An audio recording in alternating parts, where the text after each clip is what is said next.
So, I just got to see the brand new film from Christopher Landon. This is the same guy responsible for the highly underrated Happy Death Day movies. Yes, this is another sort of weird thriller horror movie that takes a concept, as Jason Blumhouse Studios likes to do, taking a simple concept like a Truth or a Dare or something else and turning it into a whole horror movie that can maybe spawn a horror franchise, perhaps. This one's called Drop, and it's the airdrop horror movie, right? About Apple airdrops, right? Whenever you can send people messages, that are in your surrounding areas. Well, let's turn that into a horror movie. Or at least a thriller movie. And to be honest, it actually works out here. This movie is actually surprisingly pretty great. It really shouldn't be surprising at this point. This is from a director that really doesn't make bad movies. This guy continues to hit and hit and hit with incredibly entertaining and fun thrillers. Although I didn't really enjoy this as much as the Happy Death Day movies that I think everybody should go check out. They're fantastic. This is definitely a movie that I'm going to recommend to all of you throughout this review. It's a movie that pretty much anybody could check out on a weekend and have a good time with. So Drop stars Megan Fahey, who plays this mother who's going on a first date. It's the first time she's gone on a first date ever since her last marriage fell apart, let's just say that. And she's with McDreamy. I can't remember the actor's name or the character's name, so we're just going to call him McDreamy because that's what he is. Probably the second most McDreamy actor out there at the moment, outside of, Glenn Powell. I love Glenn Powell. But while she's on a date with McDreamy, she starts getting airdrops that are telling her, hey, you need to do something for us. We need you to kill your date, because we have issues with him. And she's like, I don't really want to kill him. And they're like, yeah, have to, because if you don't, we're gonna kill your son and your sister. We have a guy in the house with them right now who's gonna take them out. And the whole movie revolves around her having to somehow figure the situation out. She cannot communicate the situation that she's actually in with anybody around her, because if she does, they're going to kill her son. They're constantly watching her, whoever these mysterious people are, so she pretty much has to follow what they say or face some dire consequences. It becomes kind of like a chess match of her stalling and trying to find a way out of this unsolvable issue. And I will say the basic concept of that is explored in this movie is done extremely well. It's super smart and it's kind of fun at times. They get very creative with a lot of the things that actually happen in this movie. I will say the one issue that I had with some of it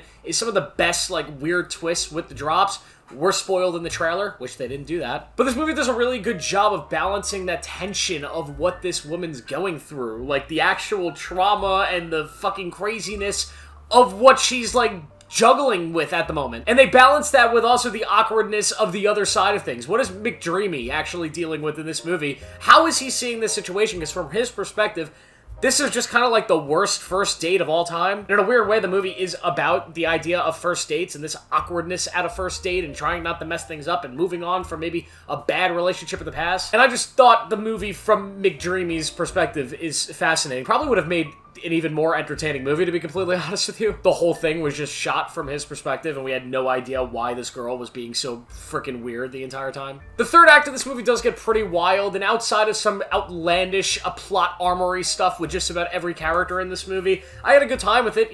There's some action, there's some big reveals that, depending on the audience, might be twisty and turny for you, or maybe some of you smarties out there will get the twist from literally the start of the movie. That probably will happen for some of you. But the movie does try to be smart with its twist. There's a couple layered in there. Of course, you have to expect them from a movie like this. And I think the ending is satisfying enough. I wish this movie definitely could have taken a step forward and really done something outlandish. I'm always looking for that in cinema, and maybe that's just my taste, for a movie to really do something that makes me go, wow, that's ballsy, or that's creative, or that's something I haven't really seen before. This movie never really wants to take that leap or that jump. It is constantly playing safe outside of its core concept of these airdrop messages that has never really been done before. But although I really do think the airdrop messages take a little bit of a backseat, and more so eventually just becomes these people texting her, essentially. And the texting is a lot less creative than, I guess, the airdropping, or essentially they kind of become the same thing. I don't really know. But once it delves into just really being them texting her, the allure of what this movie was, which is